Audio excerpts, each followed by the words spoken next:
বাংলাদেশ যদি মুসলিম প্রধান দেশ হয়, একজন মুসলিম লোকই যদি বাংলাদেশের রাষ্ট্রপ্রধান হয়, সে নারী হোক আর পুরুষ হোক, তাহলে সেই দেশের শিক্ষা কাঠামো কেন এত ভাগে বিভক্ত হবে?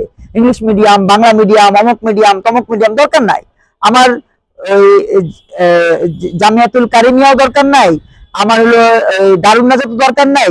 আমার একটা পাঠ্যক্রমই সারা দেশের সকল শিক্ষা প্রতিষ্ঠানে চলবে, সেই ব্যবস্থা হওয়া উচিত। এতে করে হবে কি, আপনার ওখানে দারুন নাজাত থেকে একটা ছেলে পাশ করে, ডাম্বা একটা শিক্ষা প্রতিষ্ঠান দারুন নাজাত, সে পাশ করলো, পাশ করে ঢাকা ইউনিভার্সিটিতে তার ভর্তি হওয়ার টার্গেট। সে অনেক মেধাবী, জিপিএ 5 পেয়েছে দাখিলে, আলিমে জিপিএ 5 পেয়েছে, সে আবার ঢাকা ইউনিভার্সিটি ভর্তি হতে চায়। কারণ কি?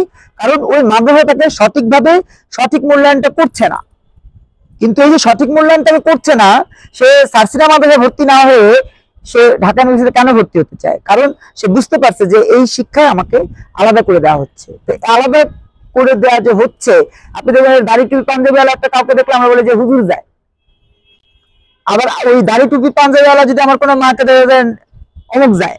এভাবে যে একটা বৈষম্য তৈরি হচ্ছে, এই বৈষম্যটা থাকবে না যদি আমার ঢাকা ইউনিভার্সিটিতে ফিকহ, হাদিস, তাফসীর এই বিভাগগুলো সংযুক্ত হয়। তারা তো পালি ও সংস্কৃতি করেছে, তারা আমাদের কলা নাট্যকলাকে যুক্ত করেছে, তারা চারুকলাকে যুক্ত করেছে। তাহলে আমার কোরআন হাদিস কি দোষ করেছে? কোরআন হাদিসটাও ঢাকা ইউনিভার্সিটিতে আসতে পারে, এটা কোনো বিষয় না। আপনি বিভিন্ন বেসরকারি বা পাবলিক ইউনিভার্সিটি গুলোতে এই বিষয়গুলো আসতে পারে। তুমি পড়লে পড়ো, না পড়লে না পড়ো, তোমার ব্যক্তিগত ব্যাপার। আপনি দেখবেন যে ব্ল্যাক ইউনিভার্সিটিতে বোরকা পরে ঢুকছে, আপনি কি বোরকা পরা নিষেধ করতে পারছেন? তাহলে আপনি কোরআন পড়া কেন নিষেধ করবেন? কোরআন থাকবে, কেউ পড়লে পড়বে, না পড়লে, কিন্তু তার আগে অবশ্যই এটা করতে হবে, মাদ্রাসা বলতে কিছু থাকবে না। আলাদা করে মাদ্রাসার দরকার নাই, মাদ্রাসা বলে তার মনটাকে ছোট করে দেওয়ার দরকার নাই। এতিমখানা বলে এতিম এতিম একটা ভাব নেওয়ার দরকার নাই। যে ছেলেটা এতিমখানা থেকে বেরোয়, সে ভাবে যে সারা জীবন ভাবে যে আমি এতিমখানায় বড় হয়েছি, আমি আর কি করব। এই যে এতিমখানা, এই যে রেওয়াজ, এই রেওয়াজ থেকে আমাদের বের হওয়া উচিত। সলিমুল্লাহ খান যেভাবে বলেছেন, তার থেকে কিন্তু আমি 1 ডিগ্রি বেশি চিন্তা করি। এ কারণে তিনি চিন্তা করছেন যে আমি ফেমাস হব, আমি এই কথাগুলো বলে আরো ফেমাস হব। তিনি তো এমনি ফেমাস, আরো ফেমাস হতে চাইছেন। কিন্তু আমরা আসলে ফেমাস হওয়ার চিন্তা করছি না, আমরা চিন্তা করছি শিক্ষাকে জেনারেলাইজড করা হোক, সবার জন্য শিক্ষা ব্যবস্থা কাঠামো তৈরি করা হোক। তাতে করে হবে কি, আমরা যেমন একটা দাবি জানাচ্ছি গত 12 বছর ধরে, যে প্রথম শ্রেণী থেকে স্নাতকোত্তর শ্রেণী পর্যন্ত বিনামূল্যে পাঠ ও পাঠ্য বই দিতে হবে। তো বিনামূল্যে পাঠ ও পাঠ্য বই দিবেন, ভর্তি হওয়ার সময় একটা ফি নেবেন, সকল শিক্ষা প্রতিষ্ঠানে এই ব্যবস্থা রাখবেন। আলাদা করে কোনো চাঁদা নেওয়া যাবে না। ওই গরুর চামড়া নেওয়ার জন্য ঈদের দিন এই মাদ্রাসা শিক্ষার্থীদের যে ঈদের আনন্দ, সে আনন্দকে ধ্বংস করে দিয়ে ঈদের চামড়া নিয়ে দৌড়াদৌড়ি করতে থাকে, এটা যেন না করা হয়। আমি সেই ব্যবস্থার জন্য আমি অনুরোধ জানাবো।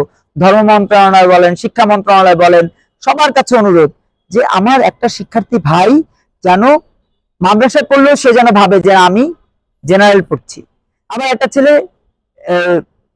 স্কুলে পড়লেও সে যখন কোরআন মানে তাফসীর বা আপনার আরবিক কোন সাবজেক্ট নিয়ে এসে পড়বে, সাবজেক্টে যুক্ত করা হবে অবশ্যই, টুডে অর টুমরো, দুদিন আগে হোক আর পরে হোক।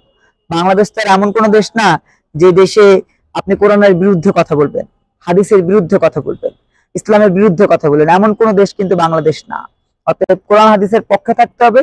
আর থাকার জন্য শিক্ষা প্রতিষ্ঠানগুলোকে ওই আরবিক একটা অপশন দিয়ে আপনি যে কাউকে, ওই মনে করেন যে আমি পাতাল মুসলিম স্কুলে পড়েছি, বরিশাল জেলা স্কুলে পড়েছি, তো বরিশাল জেলা স্কুল থেকে যখন সে বেরোবে, সে যেন 5 ওয়াক্ত নামাজটা শুদ্ধভাবে পড়তে পারে, সে যেন কোরআনটা ভালোভাবে তেলাওয়াত করতে পারে। এই শিক্ষা কি তার বাঞ্ছনীয় হতে পারে না? সে বাঞ্ছনীয় শিক্ষার জন্য আমি অনুরোধ জানার পাশাপাশি সলিমুল্লাহ খানের প্রতি অনুরোধ জানাতে চাই যে মাদ্রাসা শিক্ষাকে আলাদা করে না দেখে আমাদের জেনারেল শিক্ষা সারা দেশে যেন বাস্তবায়ন করা হয়, সেজন্য আপনি উদ্যোগ নিন। আমরা যারা সচেতন নাগরিক তারা উদ্যোগ নিব। এতে করে আমাদের নারীদের, যে মায়েরা বোনেরা ওই যে বেশ্যা হতে চায়, তাদের ওই বেশ্যা হওয়ার চাওয়া থেকে তারা সরে আসবে। কারণ সে তো দেখবে যে কিরে আমার ভাইটা এত সুন্দর করে চলে, আমার বোনটা এত সুন্দর করে চলে, তাহলে আমি কেন এরকম অদ্ভুত ভাবে চলবো?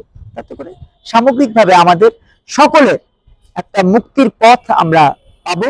বাংলাদেশ সত্যিকার অর্থেই ইকরা বিসমি রাব্বিকাল্লাযী খলাক এই আয়াতের দ্বারাই আলোকিত হবে এবং বাংলাদেশ ভালোর পথে এগিয়ে চলবে।